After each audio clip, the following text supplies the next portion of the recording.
மீனவ சொந்தங்கள் அனைவருக்கும் வணக்கம். நான் உங்கள் மீனவன் மெக்கானிக். இன்னைக்கு பதிவுல என்ன பார்க்க போறோம் அப்படின்னு கேட்டீங்கன்னா, ஹோலர் இன்ஜினோட டேங்கை பத்தின ஃபுல் அப்டேட்ஸை பத்தி தான் இன்னைக்கு நம்ம பார்க்க போறோம். ஹோலர் இன்ஜின்லயே 2 விதமான டேங்க் இருக்கு. இது லேட்டஸ்ட் மாடல். இதுல சில ஸ்பெசிபிக்கான சில மாற்றங்களை பண்ணியிருக்காங்க. அது என்னன்னு வரிசையா பார்ப்போம். இப்போ நம்ம ஃபர்ஸ்ட் பார்க்க போறது வந்து டேங்க் மூடியை பத்தி நம்ம பார்க்க போறோம். டேங்க் மூடி ரொம்பவே குவாலிட்டியா இருக்கும். ஸோ இதில் உள்ள இந்த த்ரெட் எல்லாம் பார்த்தீங்க அப்படின்னா, இது காலம், அதாவது இன்ஜின் இருக்கிற காலகட்டம் வரைக்கும் இருக்கும். இது அந்த மரையெல்லாம் அவ்வளோ சீக்கிரம் வந்து உங்களுக்கு அடிபட்டு போகாது, மாற்றணுங்கிற அவசியம் இருக்காது. ஸோ லைஃப் லாங் இந்த டேங்க் முடி வந்து லைஃப் லாங் இருக்கும். இது வந்து மெட்டீரியல் பார்த்தீங்க அப்படின்னா HDPVC மெட்டீரியல், ரொம்ப ஹார்டனிங்கான மெட்டீரியலில் இந்த டேங்க் முடி செஞ்சுருக்காங்க. நெக்ஸ்ட் வந்து பார்த்தீங்க அப்படின்னா, இதில் டீசல் ஊற்றும் போது இதில் அதுலேயே இன்ஜின்லேயே வந்து பொனல், அதாவது ஃபில்ட்ரு, டீசல் ஊற்றுறதுக்கு ஃபில்ட்ரு வந்து அதுலேயே டீசல் ஊற்றும் போது எந்த ஒரு தூசியும் அந்த டீசலுக்குள்ளே போகாமல் இருக்கும் அப்படிங்கிறதுக்காக இது கம்பெனிலே ஃபில்டர் போட்டு தான் அந்த டேங்க் வரும். இன்ஜினில் நம்ம டேங்க் தனியாக வாங்கும்போது தனியாக அந்த ஃபில்டர் நம்ம அதில் ஆட் பண்ணிக்கலாம். நெக்ஸ்ட் வந்து நம்ம இதில் பார்க்க போகிறது ரொம்ப முக்கியமான விஷயம். இது வந்து வாட்டர் ட்ரைனர். ஸோ இது வந்து எதுக்காக இதை கொடுத்துருக்காங்க அப்படின்னு கேட்டிங்கன்னா, இப்போ டேங்க்ல தண்ணியோ இல்லை வேற யாரும் தண்ணி ஊற்றிட்டாலோ, இல்லை தண்ணி மழை தண்ணி இந்த மாதிரி எதுவும் தண்ணி எப்படியாவது உள்ளே போயிடுச்சு அப்படின்னா, நம்ம டேங்கை கழட்டியோ இல்லை மற்ற டீசலையும் உருவோ தேவையில்லை. இந்த வாட்டர் ட்ரைனில் தண்ணி தனியாக வந்துடும்.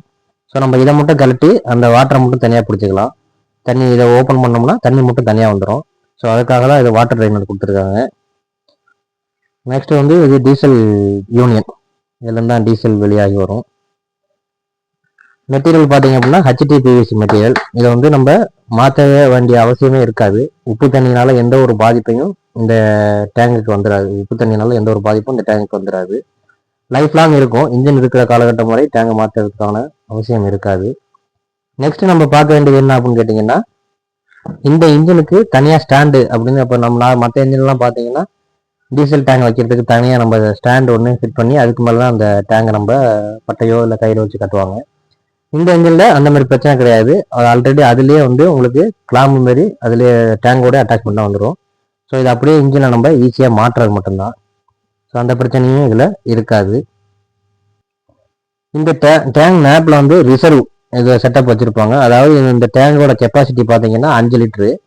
இப்போ நம்ம 5 லிட்டர் ஊற்றிட்டு 3.25 லிட்டர் டீசல் ஓடினதுக்கு அப்புறம் நமக்கு ஆட்டோமேட்டிக்காக அதில் இண்டிகேஷன் ரிசர்வ் காட்டிடும். ரிசர்வ் ஆயிடுச்சு அப்படிங்கிறத நம்ம இதில் மென்ஷன் பண்ணி காட்டும் இன்ஜின் ரன்னிங்கில் இருக்கும்போது. ஸோ அது ஹோலர் இன்ஜின் வச்சு ஓட்டுறவங்க எல்லாருக்குமே அது தெரியும். உங்களுடைய இண்டிகேஷன் கொடுத்துரும். டீசல் 1.25 லிட்டருக்கு வந்துருச்சு, 1.25 லிட்டர் தான் இருக்குது அப்படிங்கிற மாதிரி ஒரு இண்டிகேஷன் கொடுத்துரும் ஆட்டோமேட்டிக்காக இன்ஜின் ஓடிட்டு இருக்கும்போது. மேலும் இந்த தகவல் உங்களுக்கு பயனுள்ளதாக இருக்கும் அப்படின்னு நான் நம்புகிறேன்.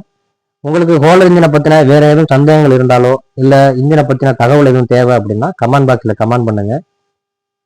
இந்த பதிவு உங்களுக்கு பயனுள்ளதாக இருக்கும் அப்படின்னு நான் நம்புகிறேன். நம்ம சேனலை லைக் பண்ணி ஷேர் பண்ணுங்கள். நம்ம மீனவன் மெக்கானிக் சேனலை சப்ஸ்கிரைப் பண்ணுங்கள் மக்களே. நன்றி.